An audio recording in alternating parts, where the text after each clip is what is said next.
The last thing I remember was screaming at my phone screen until my veins popped. Are you kidding me? I yelled, slamming my hand against a concrete pillar in the subway station. Lucas, you're the holy knight of the century. Marcus, you're a literal shadow archmage. And you're both throwing your lives away for Princess Lily. She doesn't even like you guys. She likes birds. She's literally moving to a sanctuary to talk to parrots, and you two just stabbed each other. I cursed the author, the characters, and the very concept of romantic subplots. Then, my forehead met the concrete pillar. Hard. Crunch. I woke up to the smell of expensive incense and the feeling of a very soft pillow. Alex. Oh, thank the heavens, you're awake. If you had died from walking into that training post, the captain would have had my head. I blinked. A frantic squire was hovering over me. I looked down at my hands, calloused, but strong. I looked in a nearby mirror. I was handsome in a generic soldier 4 feet kind of way. I had transmigrated into the body of Alex, the sidekick who usually dies in Chapter 5 to give the hero motivation. I'm alive, I whispered. Then, remembering the plot, wait, where are the idiots? The idiots, sir. Right on cue, the door exploded. Not opened. Exploded. Lucas, the hero, stormed in. He looked like a sunset caught in human form, golden hair, shimmering armor, and eyes that screamed I have never done anything wrong in my life. Alex. Lucas cried, lunging for my bedside. He grabbed my hand like it was a holy relic. I saw you fall. I felt my heart stop. If I lose my most trusted companion, what purpose does the holy sword even serve? I stared at him. Lucas. You're supposed to be at the gala. You know, rescuing Princess Lily from the dragon. The princess has guards, Lucas dismissed with a wave of his hand. But I only have one Alex. Before I could process the cringe, the room temperature dropped 20 degrees. Shadows pooled in the corner, and Marcus, the villain, stepped out. He was dressed in enough black silk and leather to outfit a goth convention. Move aside, you glorified flashlight, Marcus hissed, his purple eyes locked on me. Alex, I told you that training with the knights would kill you. Join my dark covenant. I'll give you eternal life, a castle, and I'll personally execute anyone who lets you trip again. I sat up, pulling my hand away from Lucas while trying not to get cursed by Marcus. Wait, I said, rubbing my temples. Marcus, you're supposed to be kidnapping the princess today. Lucas, you're supposed to be stopping him. Why are you both in my bedroom? Lucas, the princess is quite capable of walking, Alex. But you hit your head on a wooden post. You clearly need 24-hour supervision. My supervision. Marcus, your supervision is just shining light in his eyes. I can wrap him in protective shadow barriers where no harm, not even a breeze, can touch him. Alex, I'm a grown man. I'm a soldier. The pillar moved. It was an ambush. Lucas, eyes narrowing, an ambush. Marcus, did you move that pillar with gravity magic? Marcus, smirking, and if I did, it was the only way to get him out of your boring drills and into my sight. Alex, you made me hit the pillar. I grabbed a pillow and chucked it at the most powerful dark mage in the kingdom.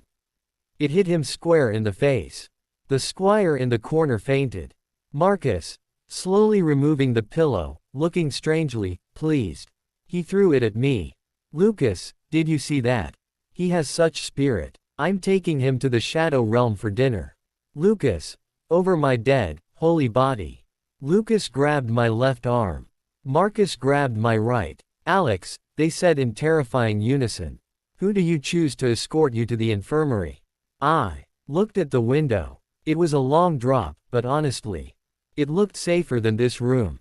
I choose death. I yelled, and I tried to bolt, but I tripped on my own blanket. Both of them caught me before I hit the floor, their faces inches from mine. See, Lucas whispered, so clumsy, so precious. Mine, Marcus growled. The kingdom of Oakhaven was currently experiencing its most peaceful era in history, and honestly, it was a disaster. The war of light and shadow had been downgraded to a passive-aggressive bake-off. I sat in the royal garden, staring at a plate of charred cookies and a bowl of glowing, purple fruit that looked like it was vibrating. "Eat the cookies, Alex," Lucas urged, his holy sword leaning against a rosebush like a discarded umbrella. I baked them using the concentrated heat of my solar flare technique.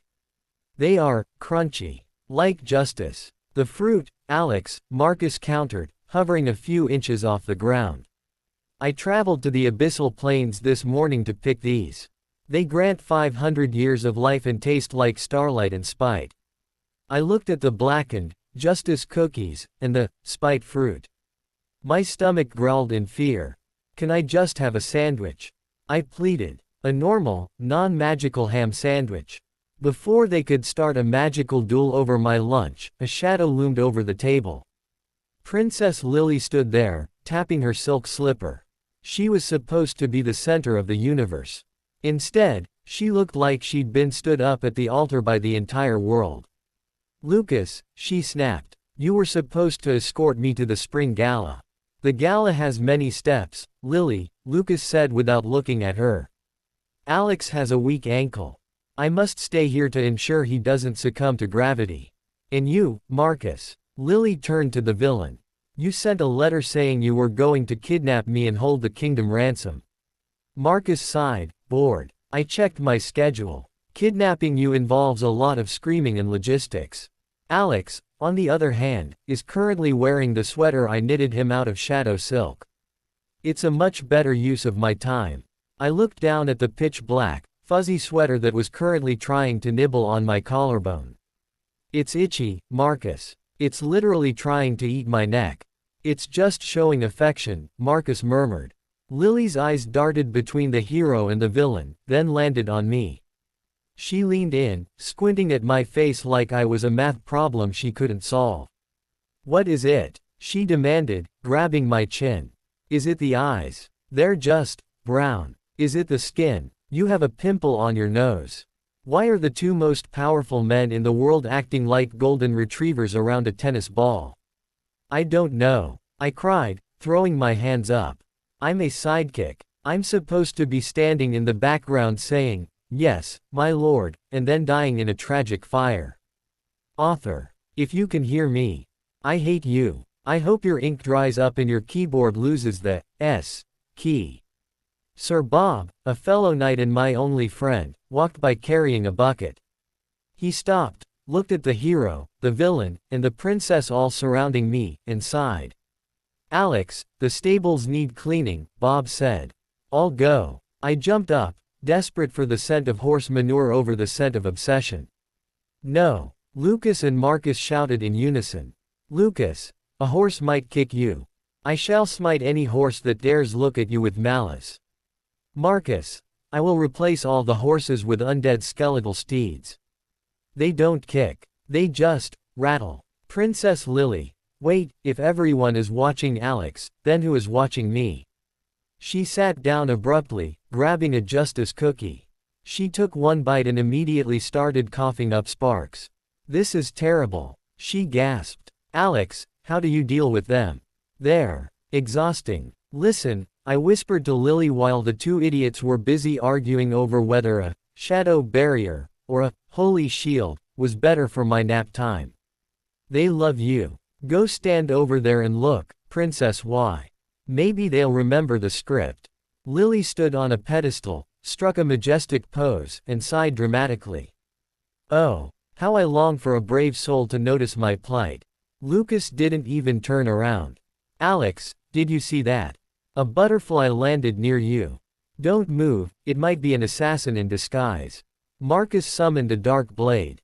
"I'll kill the insect. It's a butterfly," I screamed. "Leave it alone." Lily dropped her pose and glared at me. "That's it. If I can't beat them, I'm joining them." "Alex, move over. I want to know what kind of shampoo you use.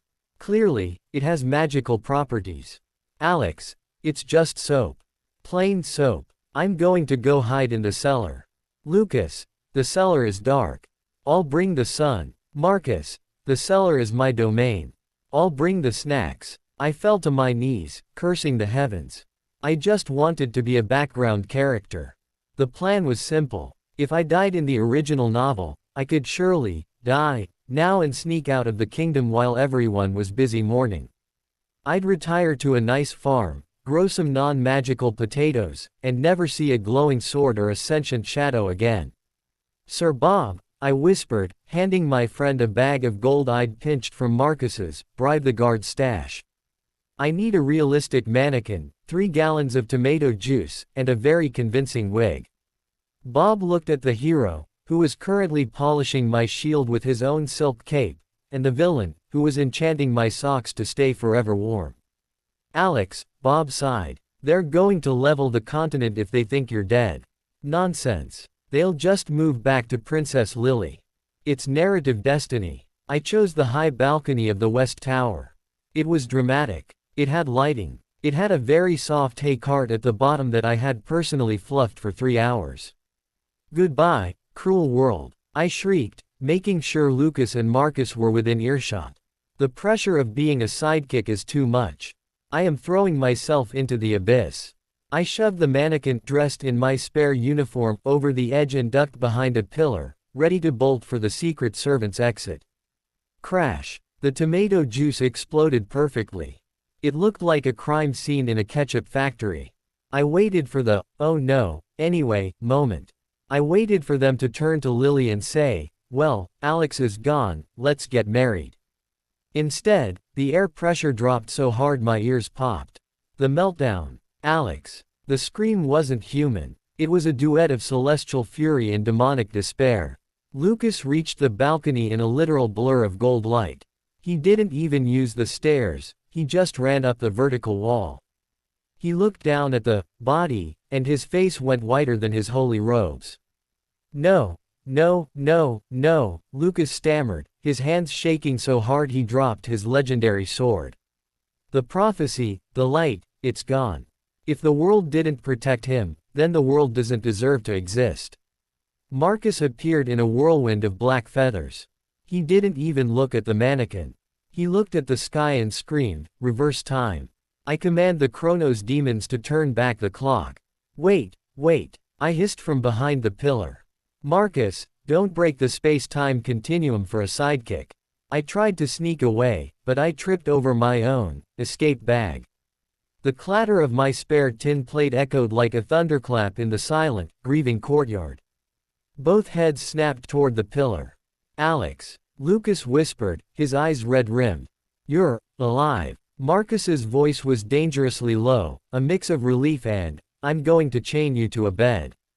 Ah, surprise. I stepped out, waving weakly. It was a prank. 4. Sidekick Awareness Month. Before I could breathe, I was tackled. It wasn't a romantic embrace, it was a high-speed collision. Lucas had my waist, and Marcus had my shoulders. I was the meat in a very powerful, very vibrating sandwich. Lucas, you're warm. You're breathing. Don't ever do that again. I will weld your windows shut. I will replace the floor with pillows. I will ban gravity. Marcus, I was halfway through casting a spell to collapse the afterlife so I could find your soul and drag it back, you idiot. Do you have any idea how much mana that costs? Alex, guys, let go. I can't breathe. This is why I tried to die. You're both suffocating me with whatever this is. They dragged me back to the lounge and sat me on a throne-like chair. Lucas knelt at my left, Marcus hovered at my right. Princess Lily stood in the doorway, eating a bag of enchanted popcorn. Tell us, Lucas said, his voice uncharacteristically soft. Why would you want to leave us? Is it the food? I can fire the royal chef and cook for you myself. I've learned how to make eggs that don't explode. Is it the danger? Marcus asked, his purple eyes actually looking hurt. I've already put a curse on every sharp object in the castle so they turn into rubber if they touch your skin.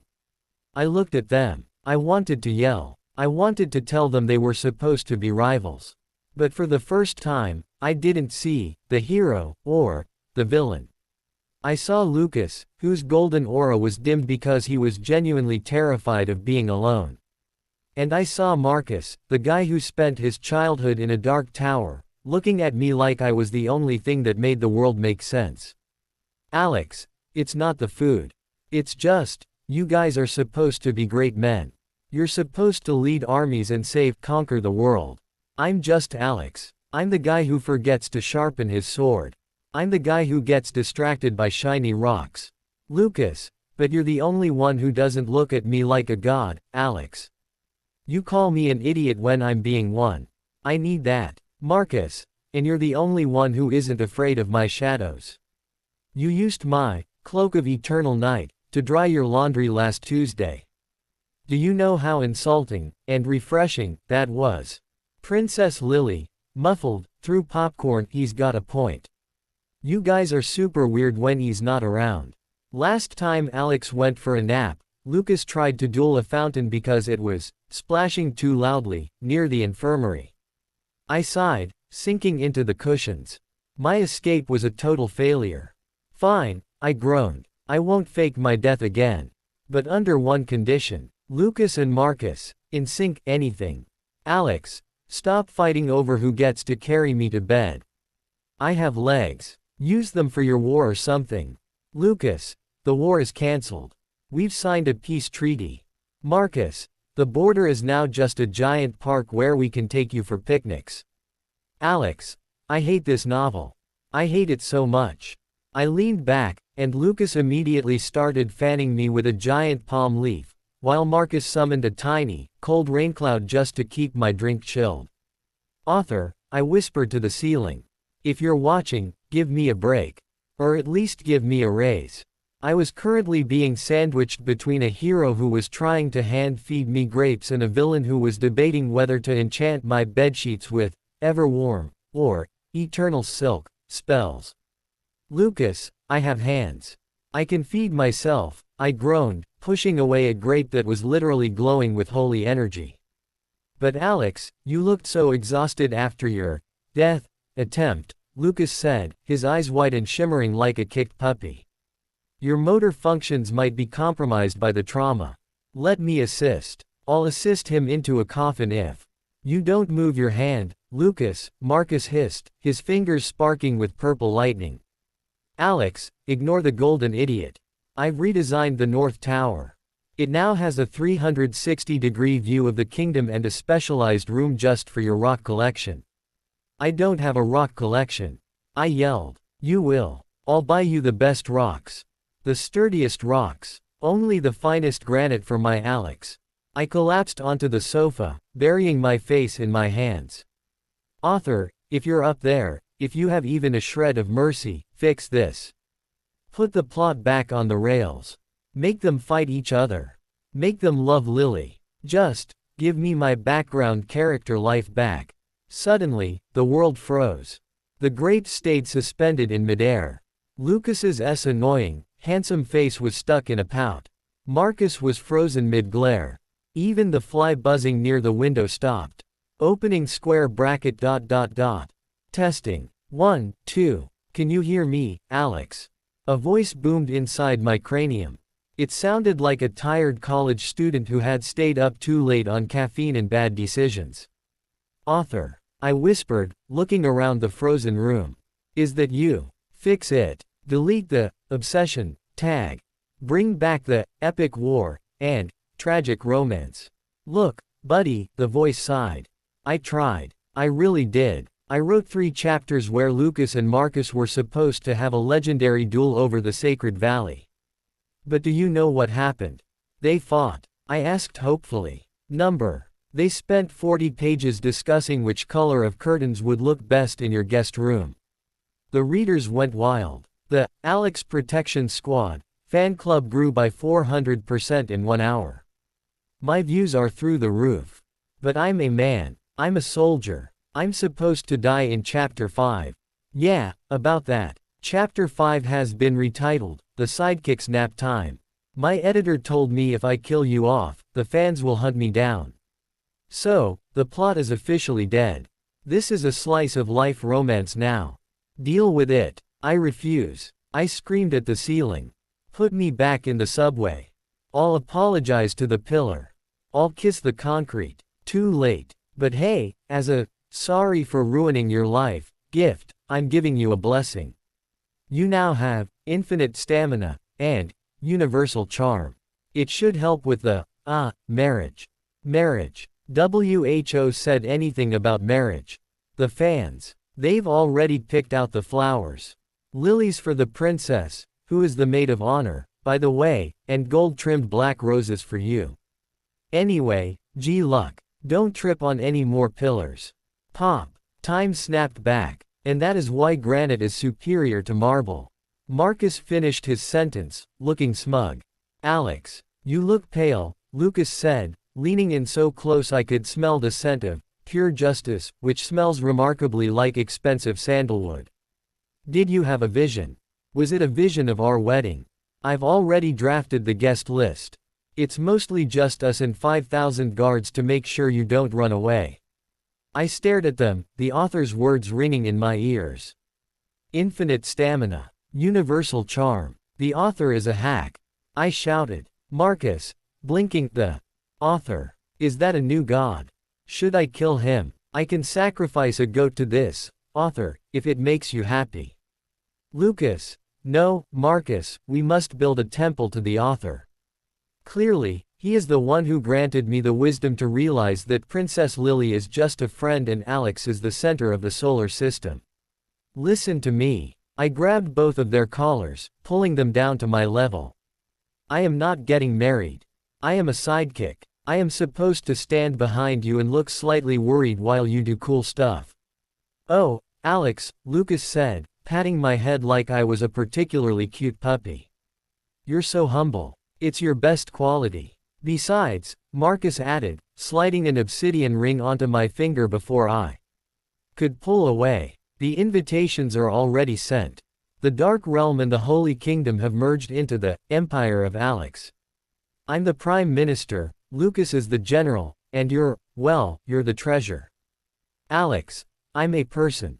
Not a gold coin. Princess Lily, walking in, wearing a bridesmaid dress she clearly bought herself. Give it up, Alex. I tried to protest, but Lucas bought me a bird sanctuary in exchange for my soul. I'm officially the president of the Alex is Our King fan club. Now, do you want the silk veil or the lace one? Alex. Lily. You were supposed to be the heroine. Lily. The pay is better as a bridesmaid. Less kidnapping, more cake. I looked at the two men standing before me. The hero, who could level mountains, was currently arguing with the villain, who could raise the dead, over whether the wedding cake should have a tiny Alex figurine made of sugar or gold. The sugar one is sweet. Lucas insisted. The gold one is permanent. Marcus roared. I looked up at the ceiling one last time. Author. You're a coward. Come down here and fight me yourself. The author has left the chat. Enjoy your happily ever after, Alex. I'll kill you. I yelled at the sky. See. Lucas whispered to Marcus. He's so passionate. I love it when he's feisty. Indeed, Marcus smirked. It makes the infinite stamina blessing much more interesting. Wait, how do you know about the blessing? The Empire of Alex was officially born, and the wedding was less of a ceremony and more of a theological crisis. The cathedral was split down the middle. The left side was filled with glowing paladins in white armor, and the right side was packed with necromancers, vampires, and several sentient shadows holding, "Go Team Alex" banners. Princess Lily stood at the altar, officiating the wedding because, as she put it, if I'm not the bride, I'm at least going to be the one who ensures nobody gets murdered during the I do's. Alex, Lucas whispered, looking like a literal god in a white tuxedo embroidered with sunbeams. I promise to protect your smile, even if I have to slay every monster in the 7 seas. And I, Marcus interrupted, his black silk robes flowing like liquid ink, promise to burn any kingdom that dares to make you frown. Also, I've enchanted our marriage certificate so it can't be destroyed by fire, water, or divine intervention. I stood there in my suit, which was a confusing mix of gold trim and obsidian buttons, feeling like a prize pony. Can we just get to the cake? I was promised a cake that doesn't have a spell on it. I pronounce you, a very complicated trio, Lily announced, slamming the holy book shut. Now, run for your lives before the reception turns into a civil war. The party was a blur of Sir Bob getting drunk with a high demon and Lucas trying to outdance Marcus. Lucas, observe the holy waltz. It represents the rhythm of the stars. Marcus, it looks like you're trying to put out a fire with your feet. Alex, dance with me. I can make the floor levitate so we can waltz on the ceiling. I'm sitting down, I yelled over the magical orchestra. I'm eating my sugar gold hybrid cake and I'm not moving. Suddenly, I felt the author's blessing kick in. My body felt weirdly light. I wasn't tired. I wasn't sleepy. I felt like I could run a marathon while solving calculus. Oh no, I whispered. The stamina. It's starting. The royal suite was the size of a small village. The bed was a custom-made monstrosity, reinforced with dwarven steel and padded with clouds. As the doors locked with a definitive thud, Lucas and Marcus both turned toward me. The lovesick fool energy had been replaced by something much more focused. Much more coordinated. Alex, Lucas said, unbuttoning his gold-trimmed coat. The author was very clear. You have infinite stamina now. It would be a waste of divine magic not to test the limits. For once, the paladin is right, Marcus added, his shadows dimming the lights until only a faint, purple glow remained. I've prepared several stamina-draining spells that usually kill a man. But you're special. I backed away until my hit the plush headboard. Now, hold on. Let's be reasonable. We could play cards. We could talk about our feelings. We could plan a budget for the kingdom. Lucas, we've already budgeted for the next 50 years, Alex. Tonight is for research. Marcus, intense, physical research. I want to see exactly how infinite that blessing is. I looked at the hero's shimmering muscles and the villain's predatory smirk. I realized that the plot hadn't just broken, it had been incinerated and replaced with a spicy subplot I was never prepared for. 3 hours later, the guards outside the royal suite shifted uncomfortably. Sir Bob, is everything okay in there? It sounds like a thunderstorm combined with a choir. Princess Lily, walking by with a glass of wine. Don't ask, Bob. Just walk away. The author really outdid himself this time. Inside, the room was a disaster area. The curtains were torn, the enchanted pillows were floating in midair, and the ever-warm bedsheets were doing their job a little too well. Again, I screamed, my voice echoing through the entire palace. How are you not tired? Lucas, put me down. Marcus, that's not what shadow magic is for. Lucas, but Alex, you aren't even panting. The blessing is incredible. Marcus, don't stop now. We still have 3 more experimental positions to try from my ancient grimoires. Author, I roared at the ceiling, my face flushed and my energy levels tragically at 100%. I take it back. Give me the pillar. Give me the subway. Just let me sleep. The only response was a faint, mocking chime in my head. Blessing status, active. 0% fatigue detected. Enjoy your honeymoon, Alex. Less than 3. I hate this novellll.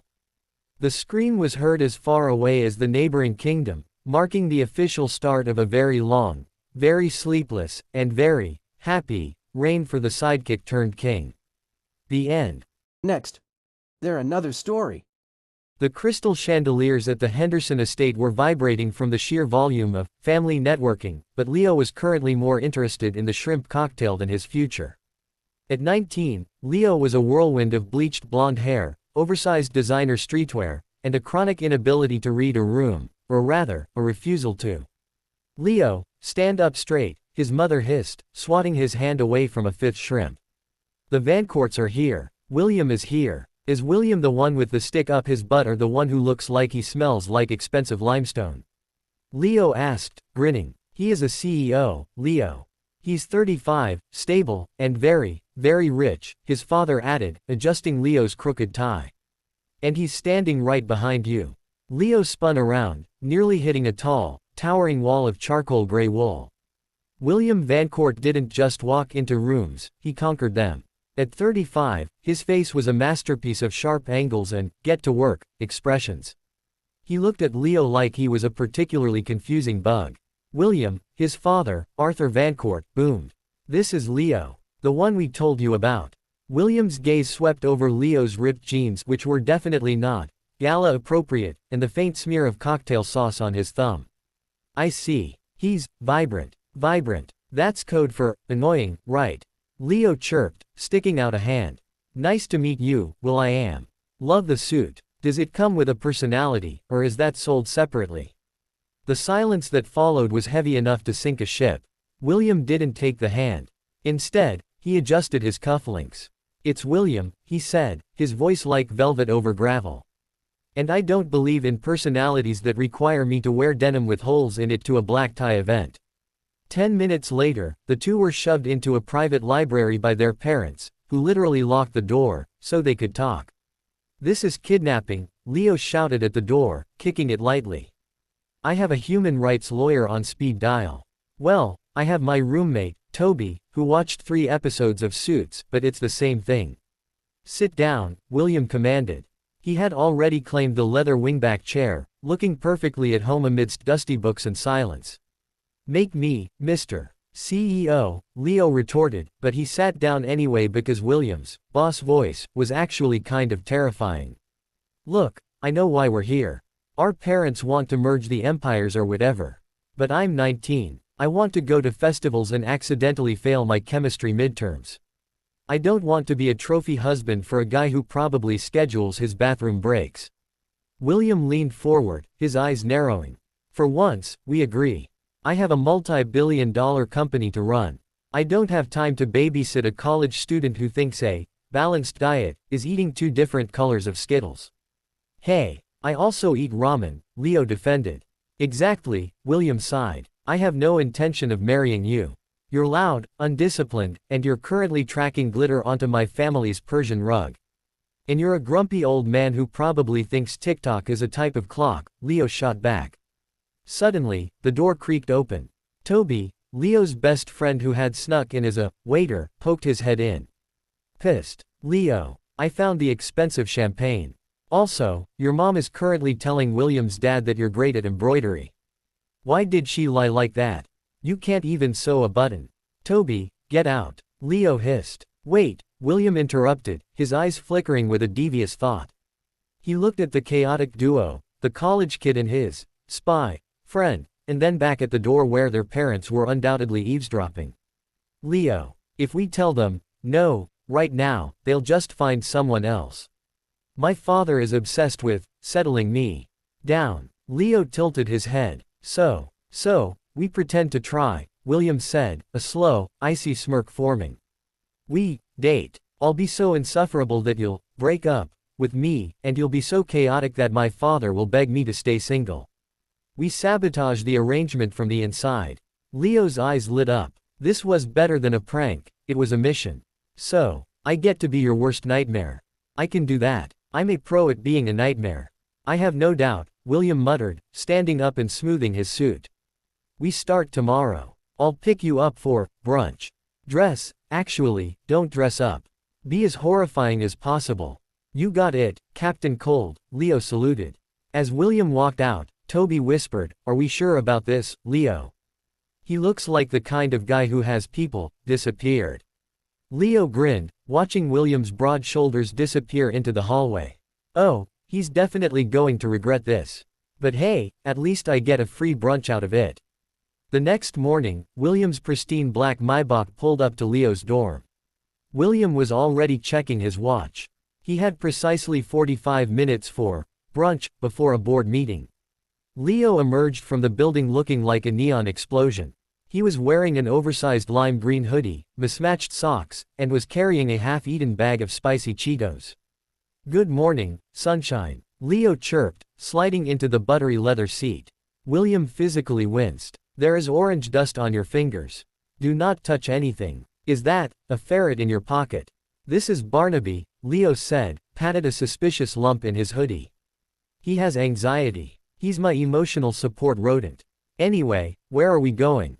"I told my mom we're going to the Gilded Spoon," Because it sounds like the kind of place where people whisper about their stock portfolios. That is exactly where we are going, William sighed, putting the car in gear. And if that creature bites me, I am suing you, the breeder, and the university. The Gilded Spoon was the kind of restaurant where the water cost $15 and the waiters looked like they judged your ancestors. Table for Vancourt, William said, his voice dropping an octave into his, important man, register. As they sat down, the elderly couple at the next table stared at Leo, who was currently trying to balance a sugar packet on his nose. Focus, William hissed. My aunt's bridge club is 3 tables over. They're the biggest gossips in the city. If they see us bonding, it'll get back to my father that the plan is working. Then, in 2 weeks, we stage a spectacular, public breakup. Got it, Leo whispered back. Stage 1, be the worst date in history. Hey, waiter, do you guys have Dino nuggets? No. Okay, I'll take the most expensive steak, but can you blend it into a smoothie? I'm doing a liquid diet. The waiter's face turned gray. William buried his face in his hands. You're doing great, Leo whispered, reaching across the table to pat William's hand, leaving a bright orange Cheeto smudge on his white cuff. William stared at the orange stain like it was a crime scene. Leo, my dry cleaner is going to retire on the money I spend because of you.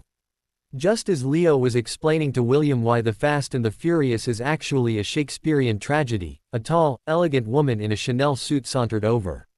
William, darling, she cooed. William froze. Cynthia, hello. I heard a rumor you were exploring options, Cynthia said, her eyes scanning Leo like he was a piece of gum stuck to a shoe.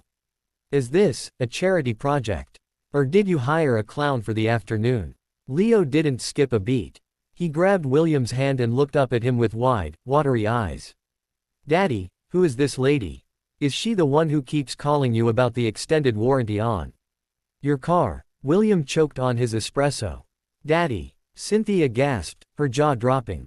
He's so shy. Leo continued, turning to Cynthia with a manic grin. William and I are soulmates. He loves my ferret, Barnaby. Tell her, Will. Tell her how we spent all morning looking at pictures of tractors. William saw the horror on Cynthia's face and realized this was the perfect sabotage. He cleared his throat and forced a stiff, terrifying smile. Yes, Cynthia. Leo is refreshing. He teaches me about vibes and riz.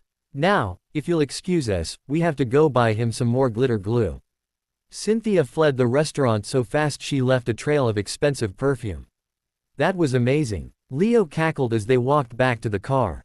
Did you see her face? She looked like she'd swallowed a lemon. You called me Daddy, William said, his voice dangerously low. Never again. Oh, come on, Big Bill. It worked. We're basically the power couple of the year now, Leo joked, leaning against the car. Suddenly, Barnaby the ferret decided he'd had enough of the emotional support gig. He squirmed out of Leo's pocket and bolted straight into a nearby fountain. Barnaby. No. He can't swim, he's a land-based mammal. Leo screamed, lunging after him. Splash. Leo didn't just fall into the fountain, he took a decorative potted plant and a, caution, wet floor, sign down with him. William stood on the sidewalk, watching his fiancée, dripping wet, holding a soggy ferret, while a crowd of tourists took photos. Leo, William called out, pinching the bridge of his nose. Yeah, Leo dripped, looking pathetic but adorable. I change my mind. 2 weeks is too long. I'm going to lose my mind by Tuesday. Does that mean we're still on for the gala tonight? Leo asked, wringing out his hoodie. William looked at the shivering kid and felt a strange, terrifying spark of something that wasn't just annoyance. Yes, but if you bring the ferret, I'm putting you both in the coat check. The Grand Vancourt ballroom was dripping in gold leaf, white lilies, and people who looked like they hadn't smiled since the 90s. William was adjusted his tie for the 16th time. He was wearing a $10,000 bespoke tuxedo. Beside him, Leo looked surprisingly decent. William had sent his personal stylist to the dorms to strip search Leo of any neon fabric. Now, Leo was in a slim-fit midnight blue velvet suit that made his blonde hair pop and his waist look unfairly small. You look acceptable, William muttered, handing Leo a glass of sparkling cider. Keep the ferret in the car, and don't mention Riz to my board of directors. I feel like a penguin in a corset, Leo complained, tugging at his collar. Why is everyone looking at us like we're about to be sacrificed? It's a gala, Leo. They're looking at us because we're the it couple of the season. Just keep the fake going for 2 more hours, and I'll buy you that gaming PC you wanted. Suddenly, the music stopped. A spotlight hit the grand staircase. William's father, Arthur, and Leo's mother, Mrs. Chen, stood there holding microphones and looking suspiciously smug. Ladies and gentlemen, Arthur boomed, we have a special announcement. We've seen the spark between our sons this week. The passion, the orange fingerprints on William's suits. William froze. Leo's cider glass stopped halfway to his mouth. In honor of this beautiful union, Mrs. Chen squealed, we are thrilled to announce that tonight isn't just a gala, it's William and Leo's official engagement party. The room erupted in applause. Confetti, actual gold leaf confetti, rained from the ceiling. Wait, what? Leo whispered, his eyes wide. Did they just trap us? Is this a legal maneuver? Can I sue my own mother? They've hijacked the narrative, William hissed, his jaw so tight it looked like it might snap. If we deny it now in front of the press and the shareholders, my stock price drops 20% by Monday. We're trapped. And now, the MC announced, the happy couple will lead us in the first dance. I don't dance, William growled under his breath as his father pushed him toward the center of the floor. I do. I know the Macarena and the Savage dance from TikTok, Leo whispered frantically as William's hand landed firmly on his waist. If you do a TikTok dance in this ballroom, I will personally see to it that you are exiled to a remote island, William threatened, pulling Leo close. The orchestra began a slow, sweeping waltz. William took the lead, his movements precise and powerful. Leo, surprisingly, followed along, though he stepped on William's shiny shoes twice in the first 10 seconds. Ow, William grunted. Sorry. My feet aren't used to shoes that cost more than my tuition, Leo whispered. He looked up, and for the first time, he realized how close they were. William's eyes weren't just cold, they were a deep, stormy gray. And he smelled really good, like sandalwood and expensive secrets. Stop staring, William murmured, his voice softening just a fraction. I'm not staring. I'm analyzing your pores. You have very small pores for an old man, Leo shot back, though his heart was doing a weird little drumroll against his ribs.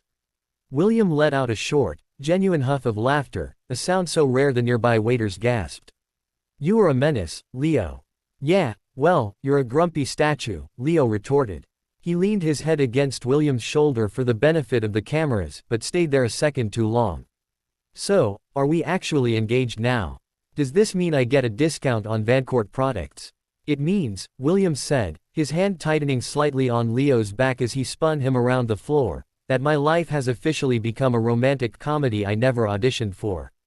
As the song peaked, William dipped Leo, mostly to show off for his father, but as they hovered there, inches apart, the laughter died down. The air between them felt thick, like a storm was about to break. Don't fall in love with me, kid, William whispered, his breath hot against Leo's ear. It'll ruin the sabotage. Leo grinned, his mischievous spark returning. Too late, hubby. I've already picked out our china pattern. It's all dinosaur-themed. William groaned, but he didn't let go. The morning after the gala ambush, the news was everywhere. The headlines screamed, Vancourt Air off the market. And the Billionaire and the Rebel, a modern fairy tale. William stood in his penthouse, staring at a photo of himself dipping Leo. He looked happy. No, he decided, he looked like he was having a stroke. The doorbell rang, a frantic, rhythmic pounding that could only belong to one person. William opened it to find Leo standing there with 4 oversized suitcases, a beanbag chair strapped to his back, and a very confused Barnaby in a travel carrier. Honey, I'm home. Leo sang out, stumbling past William into the minimalist, all-white marble foyer. My mom cut off my housing allowance until the wedding. She said, a fiancé belongs in his partner's arms, not a moldy dorm room. So, surprise. I'm your new roommate. William closed the door with a slow, controlled thud. This penthouse is worth $30 million, Leo. There are vases in here older than your entire family tree. You cannot bring that in here. He pointed at the beanbag chair, which was neon orange. It's ergonomic. Leo defended, dropping his bags. Besides, if we're engaged, we have to live together. Your dads, investigators, the ones who look like men in black, are probably watching the building right now. By midnight, the tension in the penthouse was thick enough to cut with a diamond-encrusted letter opener. Leo had already managed to spill grape soda on a silk rug and had turned the guest room into what William called a disaster zone of unfolded laundry and snack wrappers. William was in his study, trying to focus on a merger, but all he could hear was Leo humming a pop song in the kitchen. Finally, he snapped. He marched into the kitchen, intending to scold him, but stopped short. Leo was standing by the floor-to-ceiling window, the city lights reflecting in the glass. He wasn't wearing his usual baggy clothes. He was in one of William's discarded white dress shirts. It hung off his shoulders, reaching mid-thigh, looking absurdly intimate. "Leo," William's voice was lower than usual. "What are you doing?" Leo turned, his expression unusually soft. "The city is quiet up here. It's lonely, William. Do you ever get tired of being the king of a glass castle?" William stepped closer, drawn in by the rare moment of vulnerability. "Efficiency doesn't leave room for loneliness, Leo. Or it didn't. Until you brought a ferret into my life." Leo laughed, a small, breathy sound. He walked toward William, stopping just inches away.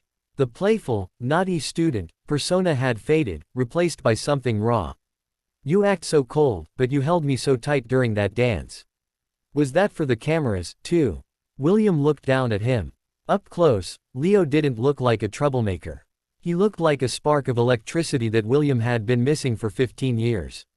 "I told you not to fall in love with me," William murmured, his hand reaching out, almost against his will, to tuck a stray blonde lock behind Leo's ear. His fingers lingered there, feeling the warmth of Leo's skin. "I'm a rebel, remember?"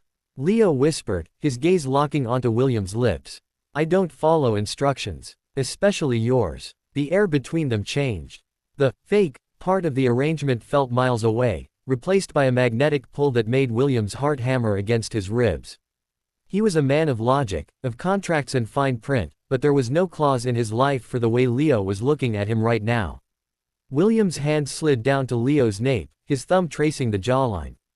"This is a mistake," he groaned, even as his head began to tilt down. "Then make it," Leo challenged, rising on his tiptoes. When William finally kissed him, it wasn't the polite, staged peck from the gala.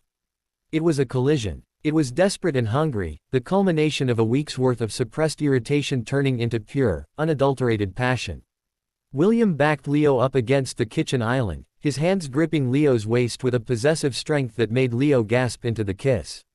The cold CEO was gone. In his place was a man who had finally found something he wanted more than a successful merger.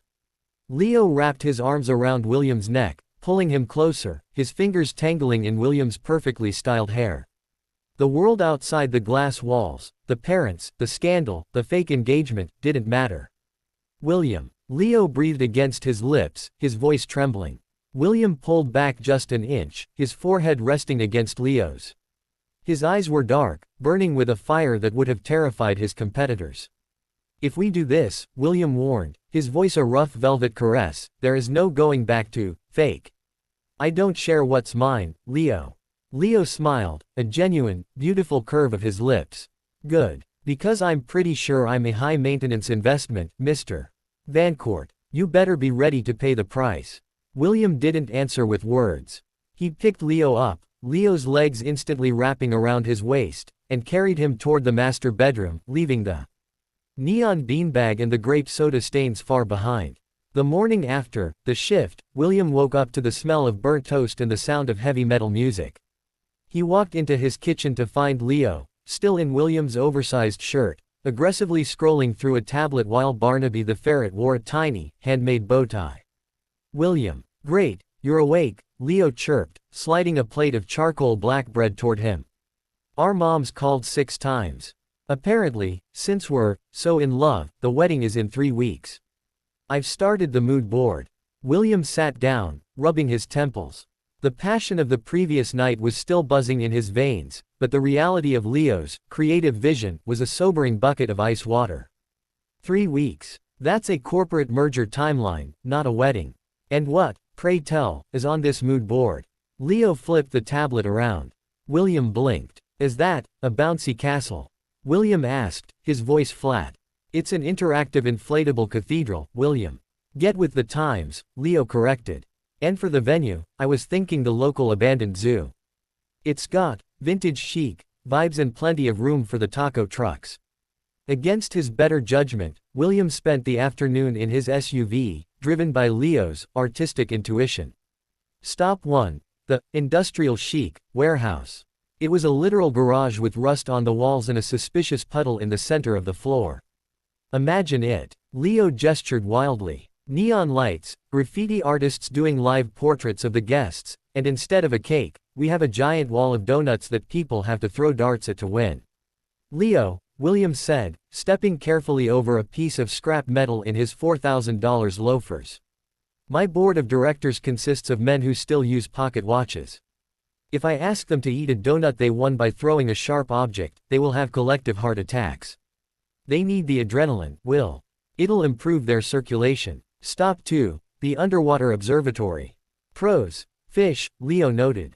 Cons. I get seasick looking at goldfishes, and your Aunt Martha looks like she might try to tap on the glass until it breaks. Also, William added, staring at a shark swimming by, I refuse to say my vows while a stingray is judging my peripheral vision. By 4 p.m., they were at a high-end boutique because their mothers insisted they pick a color palette. Mrs. Chen, Leo's mom, something traditional. Red and gold. Prosperity. Arthur Vancourt, William's dad, nonsense. Royal blue and silver. It screams stability and market dominance. Leo was currently standing on a pedestal, being fitted for a suit, while holding a bouquet of black roses and plastic dinosaurs he'd found in his bag. I want the theme to be Gothic Jurassic, Leo announced to the horrified tailor. I want the bridesmaids to wear raptor masks. And I want the centerpieces to be erupting volcanoes that leak actual chocolate lava. Leo, stop traumatizing the staff, William sighed, though he couldn't help but smirk. He walked over, standing behind Leo on the pedestal, their eyes meeting in the three-way mirror. You're doing this on purpose, William whispered into his ear. You're trying to make them cancel the wedding by being as strange as possible. Leo leaned back into William's chest, his playful grin softening. Is it working? Or are you starting to like the idea of chocolate volcanoes? William looked at the reflection, the stiff, serious CEO and the chaotic, beautiful boy who had turned his life into a circus. He wrapped his arms around Leo's waist, ignoring the gasps from their parents across the room. I think, William murmured, that if we don't have at least one dinosaur at this wedding, I'll be disappointed. But the bouncy castle stays in the backyard. Fine, Leo huffed, turning around in William's arms to face him. But I get to choose the music for our entrance. No classical stuff. I want pyrotechnics and a heavy metal cover of Single Ladies. Absolutely not, William said, but he was smiling, a real, genuine smile that made his father drop his champagne glass in shock. 20% of the playlist, William bargained. And the taco trucks can come to the after party. Deal, Leo said, sealing the contract with a quick, cheeky kiss that left William's parents cheering and the tailor looking for a chair to faint in. As they walked out of the boutique, Leo leaned into William's side. You know, for a cold, strict CEO, you're surprisingly good at negotiating with terrorists. I've spent 15 years dealing with hostile takeovers, Leo, William replied, tucking Leo under his arm. You're just the first one I've actually wanted to keep. The week leading up to the Gothic corporate Jurassic wedding was supposed to be a blur of tuxedo fittings and cake tastings, but instead, it was a blur of Leo disappearing into thin air. For the first time in his life, William Vancourt was losing his cool. He was used to knowing where every cent of his billions was. He wasn't used to his fiancée whispering into his phone in the bathroom and sprinting out of the penthouse at 11 p.m. He's doing it again, William muttered, pacing the marble floor as he watched Leo's neon green scooter zoom out of the parking garage on the security feed. Toby, who was currently raiding William's high-end snack drawer, shrugged. Maybe he's just getting his steps in. Or joining a secret underground dance league. He's being secretive, Toby. He hides his screen when I walk by. He smells like sawdust and expensive cologne that isn't mine, William growled, his eyes dark with a possessive, hurt simmer. Is he seeing someone his own age? Someone who doesn't schedule cuddle time between board meetings. Leo. Cheat. Toby laughed so hard he nearly choked on a truffle-salted almond. The kid looks at you like you're a literal god who invented sliced bread. Relax, Big Bill. 3 days before the wedding, Leo slipped back into the penthouse at 2 a.m.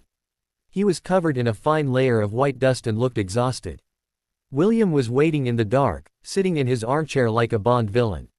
He clicked on a single lamp. Where were you, Leo? Leo jumped, nearly dropping a small black velvet box. He shoved it behind his back instantly. Oh, hey, Will, I am. You're awake. Just out. You know, midnight jog. Very healthy for the glutes.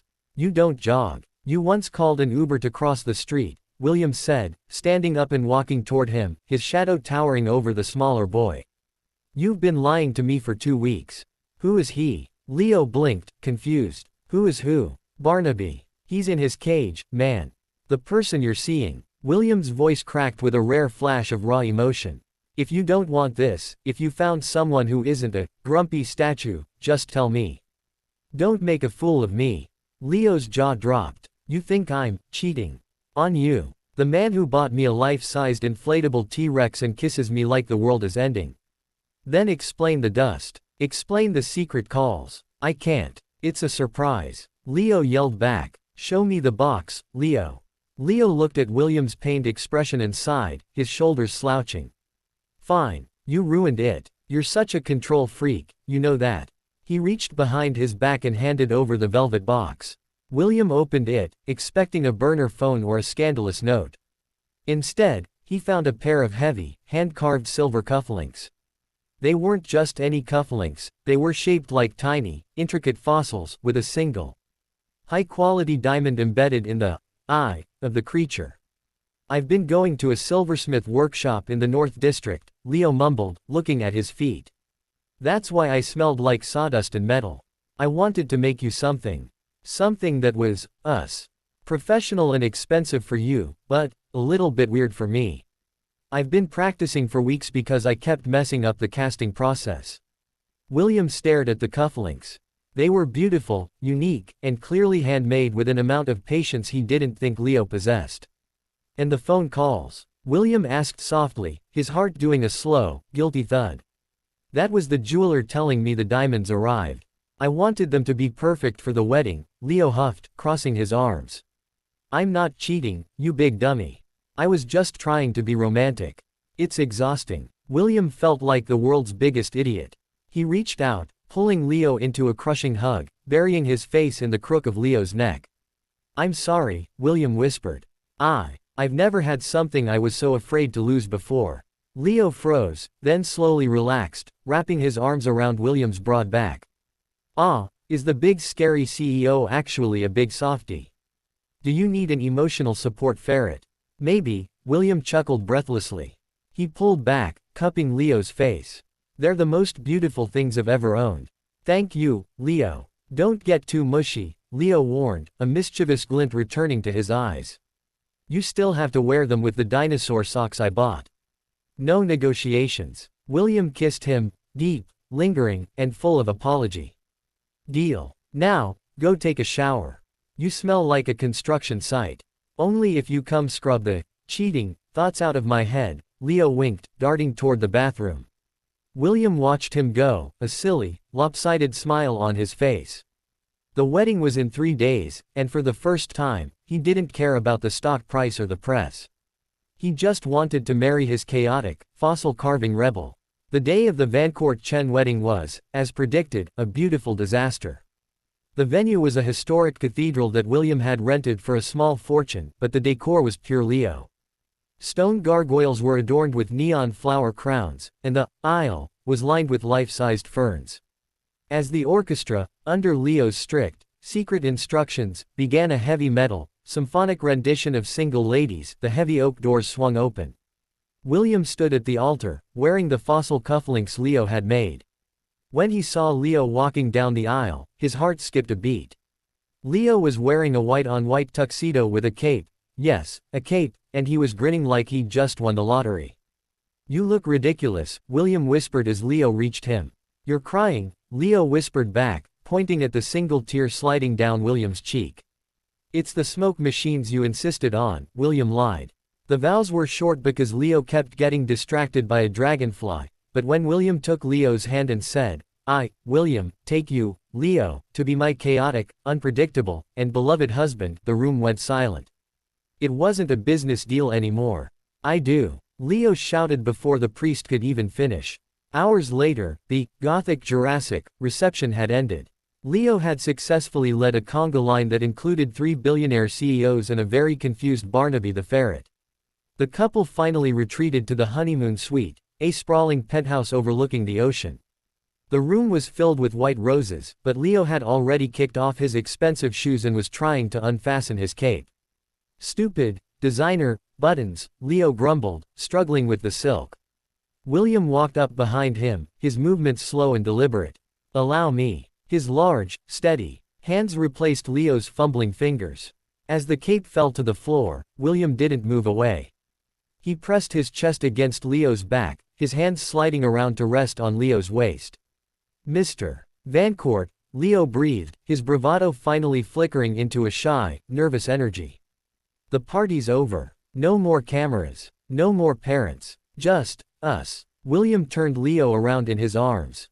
The moonlight from the balcony hit the sharp planes of William's face, softening the strict CEO into a man who was deeply, hopelessly in love. Finally, William murmured. He picked Leo up effortlessly, causing a small yelp of surprise, and carried him toward the massive canopy bed. He laid Leo down against the silk sheets, hovering over him.